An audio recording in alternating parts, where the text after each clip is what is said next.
Bendiciones a todos. Vamos a hablar sobre las noticias de esta semana. Tengo aquí varios artículos para compartirles con ustedes hoy en este lunes 26 de mayo. El primer artículo nos dice, y esto es de ACI Prensa: Polonia cada vez menos católica. La mitad de los sacerdotes son agredidos. La mitad de los sacerdotes de Polonia, uno de los países con mayor porcentaje de católicos en Europa, asegura haber sido agredido en el último año, según un reciente informe elaborada por el Instituto de Estadística de la Iglesia en Polonia titulado Misión peligrosa: agresiones contra personas consagradas, lugares y objetos de culto en Polonia. También han aumentado considerablemente los ataques a iglesias y lugares de culto. Durante la presentación del informe, el padre Leszek, portavoz de la Conferencia Episcopal de Polonia, advirtió que la agresión contra el clero se ha convertido en un problema cada vez más grave en el país, donde el porcentaje de la población que se identifica como católica ha disminuido del 88% de hace una década al 71% en la actualidad. El informe, realizado en octubre y noviembre de 2024, precisa que el 49.7% de los 1,000 sacerdotes entrevistados han sufrido agresiones directas, ataques físicos y también mensajes de odio a través de Internet. Las agresiones más comunes son las burlas, amenazas o insultos, 42.6%, y agresiones de Internet, 33.6. Además, el informe refleja el aumento de los ataques contra iglesias, vandalismos, profanaciones de tumbas y perturbaciones de celebraciones religiosas, aunque la forma más habitual de violencia sigue siendo la verbal. Tensiones sociales y polarización política, una guerra cultural. En conversación con Así Prensa, el padre Kesiak replicó las múltiples causas de agresión. Según el sacerdote jesuita, muchos de los ataques son a raíz de las tensiones sociales relacionadas con cuestiones éticas y morales como el aborto, la educación religiosa o el papel de la Iglesia en la política. Precisó que la polarización política que el país atraviesa en los últimos años ha provocado el aumento de las actitudes antirreligiosas y los actos de agresión. Otra razón es el enfrentamiento entre el criticismo y el liberalismo y la llamada guerra cultural, que también atraviesa Polonia. En este contexto, explicó que los valores cristianos tradicionales son empujados hacia los márgenes de la vida social o rechazados por completo. En su lugar, explicó, se promueven los llamados pseudovalores que, en nombre de la tolerancia hacia todos y todo, resultan ser intolerantes con los creyentes, el clero y todo lo que esté vinculado con la fe y la Iglesia. Aquí tengo varios pensamientos sobre este artículo y les dejaré el link para que lean el artículo completo si gustan en la descripción. Pero tengo dos pensamientos centrales. La primera es de que vemos cómo han subido las agresiones, am, insultos, amenazas y agresiones por internet, que quizás no se nos haga algo como urgente, no se nos haga algo muy importante, porque podemos decir, pues, que los sacerdotes nomás lo ignoren o los bloqueen, pero esto es importante tomar nota porque todo empieza por insultos. Cuando, por ejemplo, dos hombres tomados en el antro se van a pelear, no empiezan luego a soltar golpes.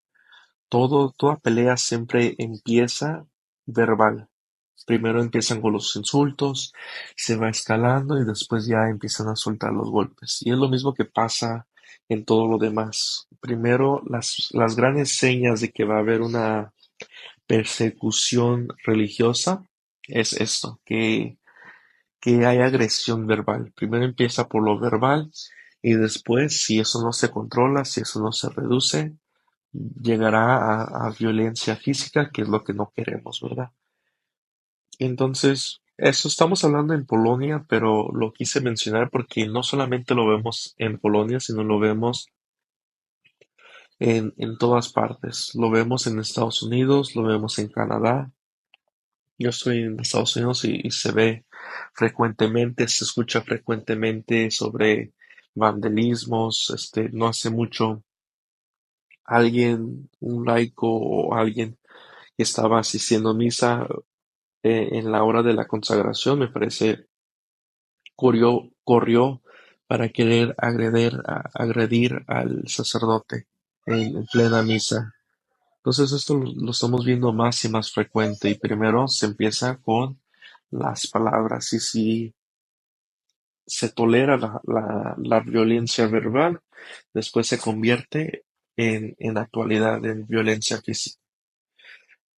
Y otro punto que quiero recalcar es que esto, más que nada como mensaje para los hombres, es de que nos debemos de meter y integrar más en nuestras parroquias, a ser voluntarios con mujeres para mirar a la gente que está entrando, para saber si esta persona es de siempre, si conocemos a esas personas que están entrando a misa o si es alguien nuevo y tenemos que echarle un ojo. Tenemos que estar vigilantes, tenemos que estar preparados y listos. También les recomiendo si se van a sentar enfrente, ah, en las bancas de estar enfrente, más que nada los hombres, estén atentos, estén listos por si alguien con malas intenciones corren para agredir a nuestros sacerdotes, estemos ya preparados mentalmente para correr al rescate, defender al sacerdote, para que no se interrumpa la misa. Por eso es importante también y por eso siempre se hacía que los monaguillos eran hombres, ¿verdad? Varias razones y creo que ya lo he dicho algunas veces. Los monaguillos tienen que ser hombres, tienen que ser varones. Primero porque es la introducción a la vocación del sacerdocio. Ahí es donde se puede ver si el joven, si ese niño, ese joven tiene esa vocación para el sacerdocio. Por medio de ser monaguillo puede que Dios lo llame a eso. Pero otra razón es otra responsabilidad de los monaguillos es estar ahí listos para ayudar y proteger al sacerdote y asegurar que nada ni nadie interrumpa al sacerdote en la misa, en especial durante el tiempo de la consagración, un momento muy, muy especial.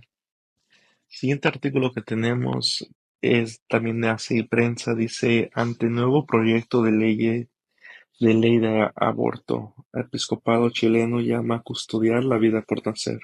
Al conocerse la intención del Gobierno Nacional de Chile de presentar un proyecto para legalizar el aborto en el país, la Conferencia Episcopal emitió un comunicado titulado Que toda vida humana sea acogida y cuidada sin excepción, tal como lo habían expresado en una declaración pública en junio de 2024, cuando el presidente Boric anunció que presentaría un proyecto de ley de aborto. La Iglesia Católica en Chile hoy vuelve a lamentar profundamente estas iniciativas que atentan contra el valor sagrado e inviolable de la vida humana. Actualmente, el aborto es legal en Chile bajo ciertas circunstancias conocidas como tres causales, según la ley número 21.030, promulgada en 2017. Estas causales son riesgo de vida para la gestante, invi- inviabilidad fetal de carácter letal y embarazo resultado de violación. Al margen de estas casos, el aborto sigue siendo delito, ¿verdad? Vemos como países que en la antigüedad eran sumamente católicas, como Perú, México, todo Suramérica en realidad, como eran muy, muy católicas y ya se han alejado de esto. Hemos elegido a políticos que son pro aborto, algo que como católicos no podemos hacer. Am, y lo digo más en esos países como México y los demás de Sudamérica y muchos países de Europa, porque en muchos de esos países los católicos son la mayoría y aún así llegan políticos que quieren el aborto, son elegidos por esos mismos católicos. Varias razones por la cual alguien pierde el voto católico. Una de ellas es cuando intentan ir contra la vida de los inocentes, ¿verdad? Que estamos hablando hoy en día en la mayoría de la eutanasia y el aborto. Si algún político está a favor de eso, no podemos por ninguna circunstancia votar por ellos. Es mejor votar por alguien que está en contra o que no haya dicho si está a favor o en contra, o alguien que quiera, dependiendo la política de cada estado, pero votar por alguien que luche contra de esto es lo ideal. Y si no lo hay, lo que esté más cerca a esto. Bueno, por nuestro tercer artículo, Día de los Caídos en Estados Unidos, tres héroes católicos que ofrecieron su vida por su país.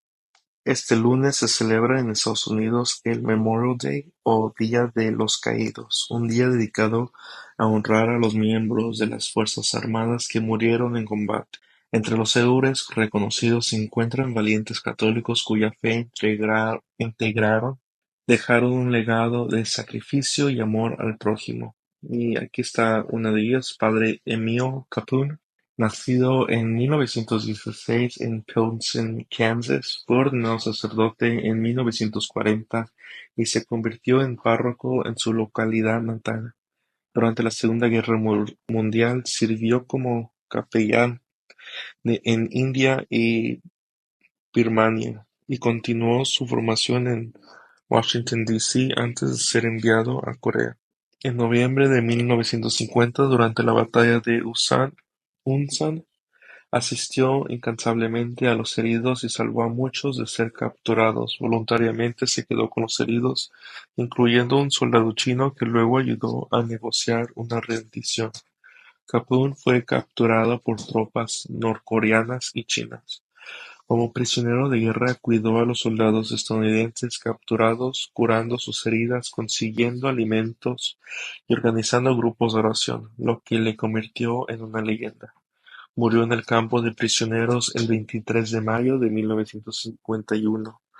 Fue galardonado póstumamente con la Medalla de Honor en 2013. Después fue pronunciado Siervo de Dios por Papa Juan Pablo II.